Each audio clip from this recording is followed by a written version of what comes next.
What do you mean he's changed his mind? Again? He only said that yesterday. Wait, so now we can't go out, but yesterday we could. Right. Oh, he said we could yesterday, and there wasn't. Okay.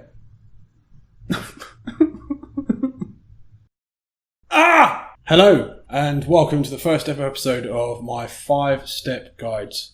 If you want to get ahead of the game in anything from getting fit to dating, then watch these videos, follow the 5 steps, and you'll be golden. So let's get into it.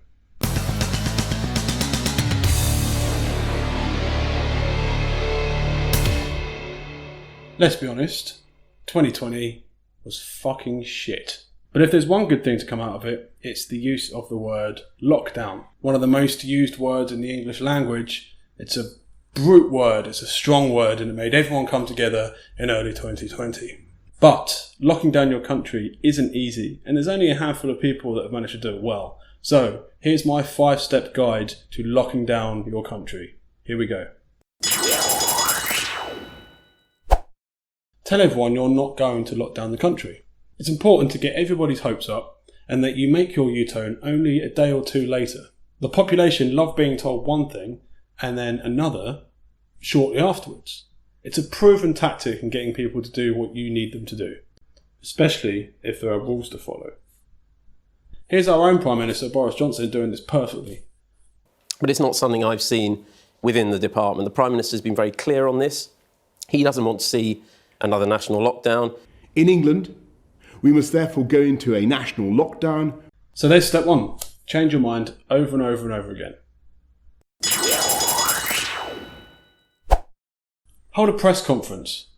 Don't forget that it's really important to ramble on in some other language that could be Latin but also could be not. Also repeatedly say things like ahead of the curve, second wave, do our duty and pull together while thrusting your fist forward and spewing out some contestable analogies that either don't make sense or make you sound like a dick. Don't forget, the more intangible your ramblings are, the better. You want people to follow those rules. Do not show anybody any data. While this seems a little illogical, it's actually really important. Make sure that even the people that you've made go onto national TV in front of professional TV interviewers don't have the data either. The stuttering inadequacy of their answers will create confusion and force people to say, oh, fuck it, or this is bullshit, and then go out inside and exhale onto old people crossing the road. So to summarise, step 3, create confusion by not sharing any facts and forcing people to give up. Have your excuses ready. Some really good ones are, we weren't told it was that bad until the day that we announced the lockdown. Or, we were waiting for the data. And when told you did have the data weeks before the lockdown was inevitably going to happen, just deny it. After all, you know a lot more than they do.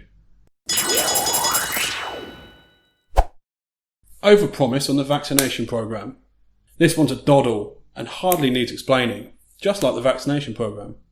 It is, however, going to be really helpful to tell everybody things like, we're going to vaccinate 2 million people a week from next week, and then immediately afterwards say, we have no more glass vials. We've also run out of qualified people.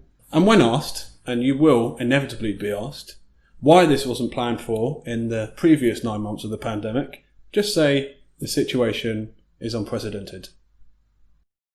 So there you have it, my 5-step guide to locking down the country.